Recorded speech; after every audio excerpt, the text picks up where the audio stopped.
How are we going to end this? It's going to be a dual battle. So everybody buckle up. Here we go. So the topic for today is we've been in our business. We've been working in our business. We want to scale our business. What are the best ways to go about it? And I know that before we hit record, we were kind of talking through some things, and Dad and Jennifer were kind of going over some difference of opinions and different thought processes. And we thought, you know what, let's hurry up and hit record because this is just too good. This is just too good. So Jennifer, let's start out with you. You've been, obviously you both have been in this same situation where you're scaling your business, you're working in your business. You know, you need to scale your business.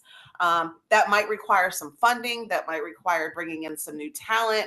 What's the best way to go about it, to really make that growth, maximize that growth?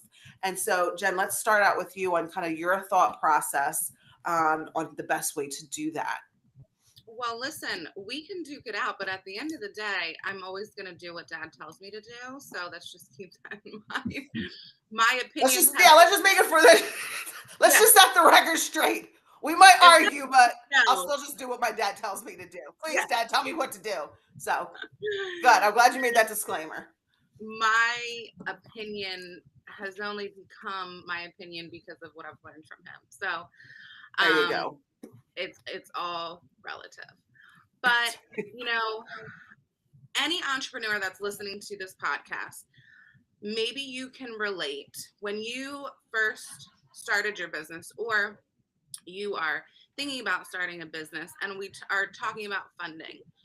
And in my experience, guys, I could not even get a bank account with my business name without a cosigner.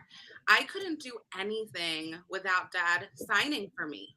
So that means the lease, a bank account, a credit card, everything that I tried to do, I could not do by myself. And that had nothing to do with, I had great credit.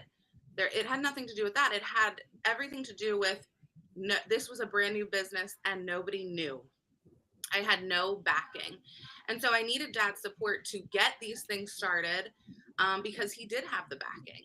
And so that was the only way I was able to do it. I don't know if I could have done it a different way. So very thankful for that. But, the bank didn't even want to see me without Dad being with me. So wild. I had no idea before I started a business that it would be that way. Now, thankfully, 9 years later, I've shared with you guys before, every lease I sign, Dad does not need to sign it anymore. Um, the bank is begging me to take out a loan, so thankfully, 9 years, my business has been able to show up for itself, and I don't need that backing anymore. So just be aware of that, because that can be very challenging to start. But once you kind of build a reputation, some cash flow, obviously your business is profitable, then banks, credit cards, um, leasing, they're all going to beg to work with you. So there is hope for all of that. But when it comes to scaling your business, yeah, I think, you know, what's important for all entrepreneurs to think about is when you are looking to make a change inside of your business, you're trying to add talent into your business, you're trying to scale in that way, is ask yourself, by me doing this, by me adding this or hiring this person, is this going to give me something to my bottom line, or is it taking away? So I'm all, in for making sure that it is going to add up some kind of profit center to your bottom line. So, when it comes to all of the things that it takes to run a business, meaning marketing, payroll, social media, promotions, incentives, all of the things that kind of that business side of running a business, I think as the owner, you should have some experience in. And you should take that on in the beginning, because the only way you learn is by doing, to be honest. Now, That's not to say that you're going to turn around one day and say, hey, I'm not good at payroll. I don't like doing payroll. This makes sense for me to bring somebody on that can take care of this for me. But if you don't have the money to do it, then you should be doing it yourself. I think focusing when scaling, you should focus on who, what is going to bring profit into my business. I'm all about investing in your business as long as we're getting a return on our investment. So if you don't think, or you're unsure about the investment, then maybe we should rethink that. Hiring an admin or hiring someone to do your payroll or a marketing manager that's available to us, right? But the hardest part about running your business, in my opinion, is talent.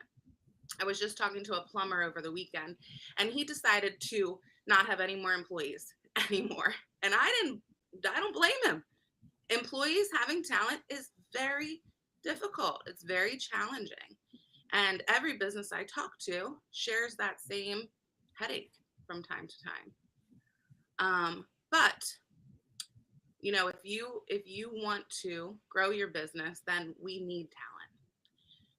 So my advice to anyone that's starting a business is, first and foremost, let's focus on how do you add more talent to your business. Talent equals profit, hopefully. If it's not, then let's let them go. Because, when I first started opening my business, I was the talent and I was running the business.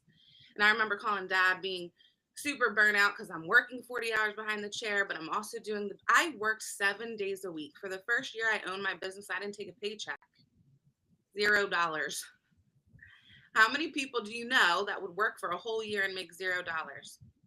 A crazy entrepreneur with a dream, right? So, but I think that's how you have to do it. That's how you kind of get started. You build that bank account a little bit. So you have to take the sacrifice, bring on talent that's going to bring you more profit. So eventually you can get to a place where you don't necessarily have to work 40 hours a week and then doing all the admin stuff on top of that. So I would rather invest in talent that's going to give me a return on my investment than necessarily jumping into somebody on the business side that is not benefiting the bottom line, would be my suggestion. Well, and I certainly, can't argue with that. I mean, and disagree. It's just maybe not. I guess what I would say is, that, I mean, that approach is the proper approach, in many situations, but maybe not every situation.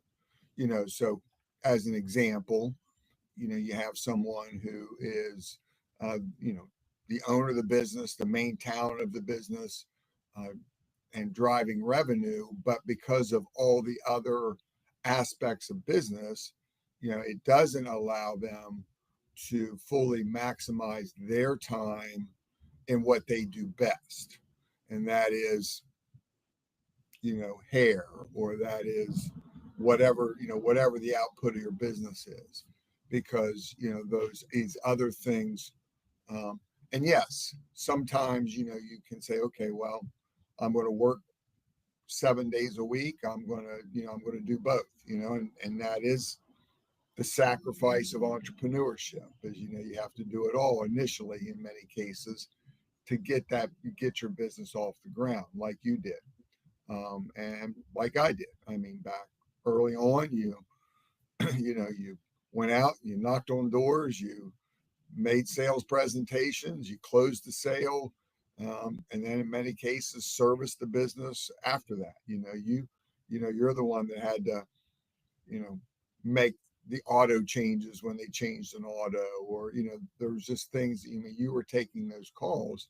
And so you were quickly getting to the point where you were selling yourself out of selling, because the business was growing.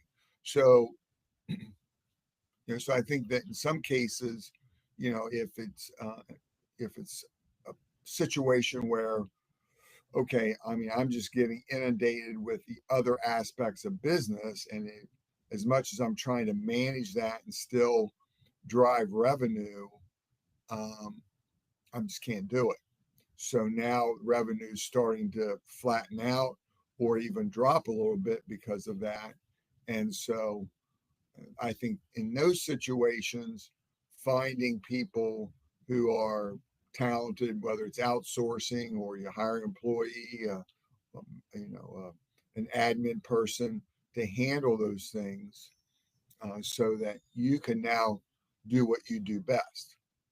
So I think there's situations where that does make sense, but I also agree, that um, you need to, you need to figure out how to duplicate yourself, in terms of that talent pool. Bring on more stylists into your business. They're the ones that's going to drive revenue. Bring on, again, just other, in my case, other people that can go out there and be, uh, you know, networking, meeting with prospects, doing those presentations, maybe bringing me in to some extent. But, you know, I would much rather have more people doing that and me getting, some type of revenue stream off of their efforts into the business, rather than all of it falling on me to do. So I think that not every situation does that make sense, but nor does every situation, that I'm describing would be the best approach. It's just really based on your individual business, and again, the whole genesis of this podcast is the business of business. And so honestly, a lot of people like, wow, I really love what I do. I'd like to open my own business doing it, only to find themselves just not happy doing the business of the business. It's not a matter of, yes, I'm learning it, but boy, I am just, I'm not enjoying this. I'm not enjoying that part of it. I would rather hire that away, and do my sweet spot, and that is what I do. What I'm educated for, what I visioned my career to be. So I think that's another big part of it. Is making that determination. Um, but now the bigger question comes: either way, where does the money come from? Because that's what we're talking about, right? Is okay, we've got our business up and running. Uh, we're, you know, I'm the owner, the founder, and I'm working crazy, to keep it all going. Admin, marketing, doing, the work itself. But how do I, how do I go? Where do I go from here? How do I grow? Where and how do I fund that? Because I mean, that's the other piece of it. If I'm going to, depending on what your business is, yeah, I want to bring in another person that does what I do. But if that's a highly trained, skilled role, well, then you're going to have to come up with some money to fund that person, to bring him in, to your business. So, so again, it's a more expensive way to generate revenue. I mean, more upfront expenses. So figure out where does that come from? Where does this money coming from? So as Jen, you said, starting out, you needed backing, right? And most business owners are going to need some backing, getting their business off the ground. Financial backing, whether it's just even putting their name on a lease or putting their name, with the bank or whatever the case may be. But as your business grows and you build more credibility, then all of a sudden is all right. Now, how do I do this? What's my next step? Do I go to the, Small Business Administration? Do I go to the bank, and try and get some funding, to say, okay, I need to borrow money in order to grow, in order to bring that talent in the door. I can't cash flow it, right out of the gate, with the idea that hopefully when they come in, you'll, the business revenue will help you, start to cash flow, what you borrowed, and then obviously, cash flow, that additional talent. But that's where it gets hard, because where does that, you know, do you go to the bank, or do you try and get an investor? Do you get someone, again, to back you through a loan, private loan, family loans? Those are all things that, you know, are difficult to navigate, because it's, usually it's not just, I need $5,000 or $10,000. Now, with that being said, like in your case, Jen, you know, if you're running your business with that in mind, hopefully you're putting money away, you're making some profits and positioning yourself better for that next move. So to be able to hire and fund, those type of things. But you gotta be disciplined to do that, right? Yeah. Well, and as you were talking, Dad, it's funny, this quote keeps coming up in my mind that for entrepreneurs, you have to, it starts with your why. Like, why did you get into business? And I think what we have in common, Dad, is that we love doing the craft of the business. Like, I know you love working with your clients. You have long-term relationships with clients. Like, you really enjoy, helping people and being out in the field. I don't know if you would be 100% happy just running the business. And same with me. I love being behind the chair. I say this all the time. I feel like I'm in my prime. I'm doing the best art that I've done to date. And so I don't want to let that part go. And so to our business owners, you have to ask yourself, why did you open a business? Did you open a business to give yourself a job? Or did you open a business to scale? And again, it doesn't have to be right away, but eventually. And so there's not a wrong answer, right? There's not necessarily a wrong answer, but most people, most entrepreneurs get into business to eventually be able to scale in some way, to be able to pull back in one way or the other. We've talked about it before. It's not, for me, the why is not like, hey, I want to be a millionaire. That would be nice. Still want that. But hey, I would love to pick my kids up at 3:00, right? So what is the why? So let's start there. But ultimately, if you open a business to give yourself a job, well, go work your 9 to 5, right? Go do that.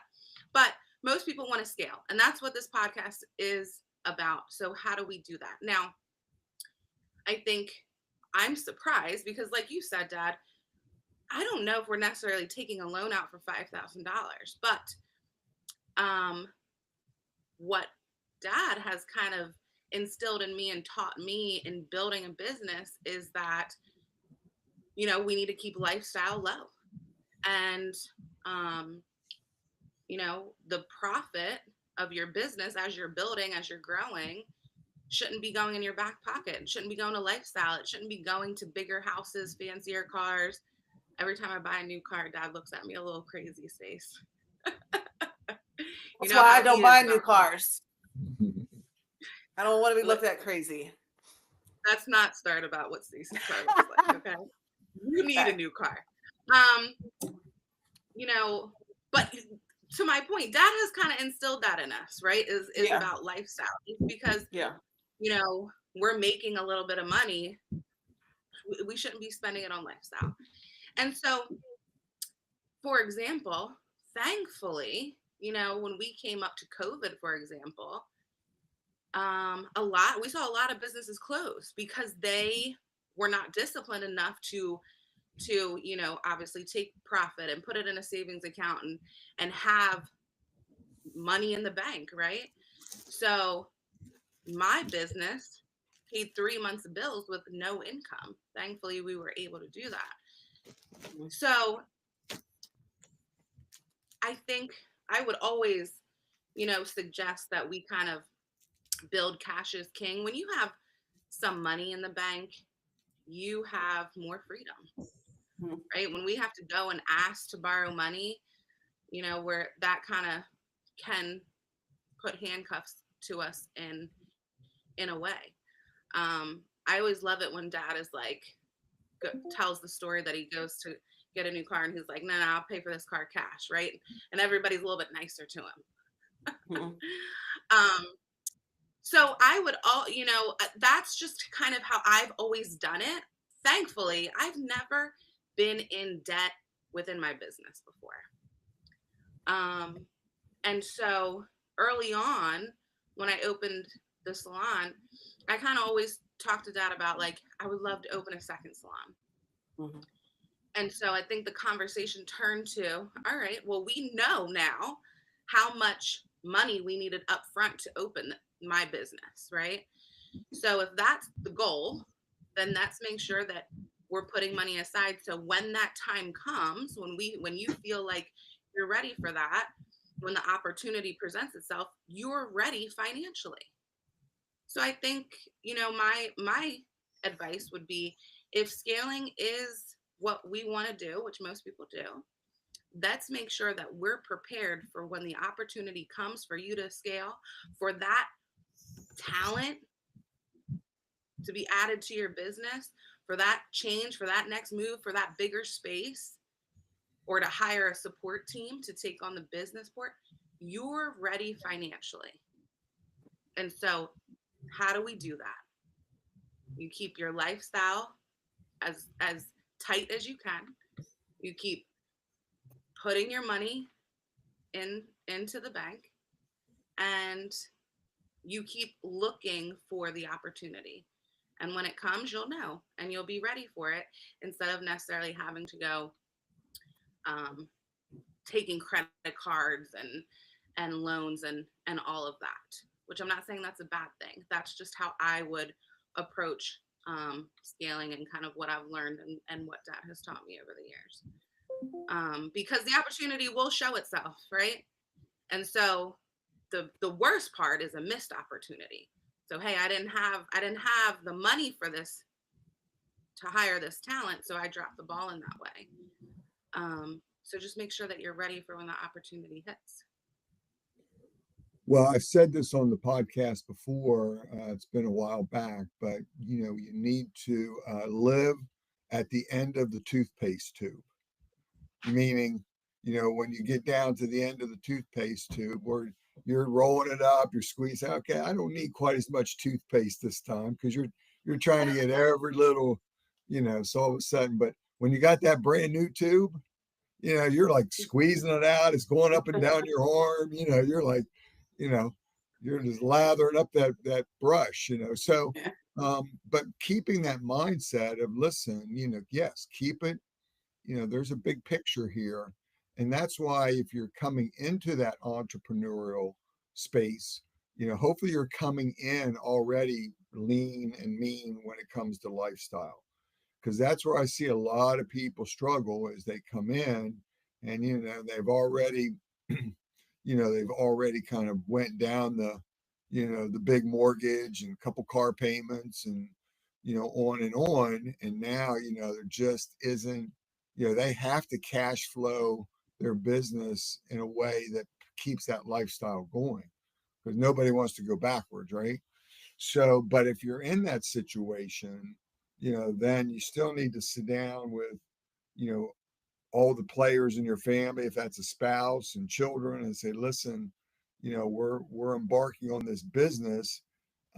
And so we're gonna be cutting lean and mean within, where we can, and so really, that might mean, you're not going to eat out 2 or 3 times a week, or, just, you just got to find that. But, that is so critical, so that you can put money away, and have that showing in your business, whether then you're going out to maybe secure financing, or even private funding. People want to see a healthy balance sheet, in your business, to invest in your business, no matter who it is. So lifestyle is a big one. And then conversely, if you're, if you, like you said, Jen, if you're lean, now all of a sudden your business is starting to cash flow pretty good. The tendency is, oh, I've been living lean for a long time. I think I'd like to, do some things here. And next thing you know, you get on that treadmill of lifestyle, and then the opportunity comes along. And I love how you said that. You know, the worst thing about an opportunity is when you miss it, you know, because you're not prepared for it. So, you know, so making sure you understand that, you know, your business is still not where it needs to be from, you know, really cash flowing a nice lifestyle. You know, you have to keep it growing, you know, to the point where, you know, you can start doing more on that end. You'll get there, but too many people jump there quickly. We've seen it. We've seen businesses go out of business because they start them, do well. Next thing you know, they go from a, you know, a Ford to a Mercedes, and you know, everything's just went up a lot of notches on their lifestyle, and then it's not sustainable.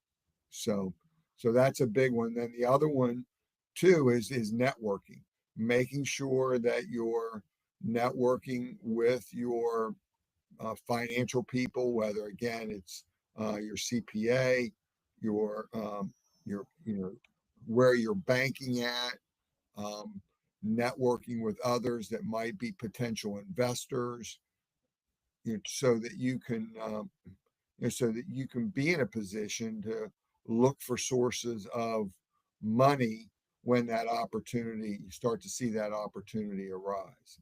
You know, so you know, so already kind of have some of those things already working on your side before that happens, so that you know kind of where you stand if it's something that you can approach.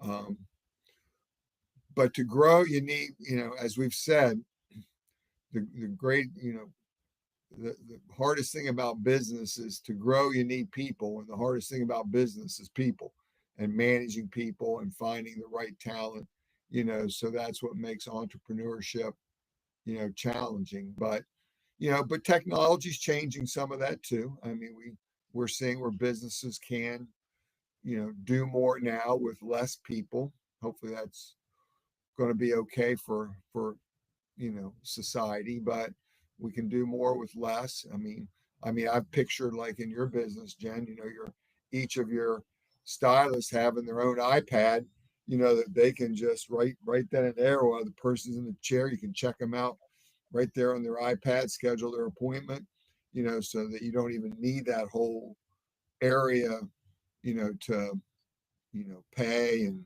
book appointments, Right. you know, it can all be done. I mean, we're seeing it in restaurants. I mean, Yeah. now, I mean, instead of taking your card and walking off and being gone for 5 minutes while they're, you know, they just bring the stuff out, do your card right there at the table, you sign it, tip it, and you're done. You're out of there. So, you know, we're just seeing more and more of that kind of technology that's, you know, makes things more efficient. So, so all kinds of opportunities with technology coming.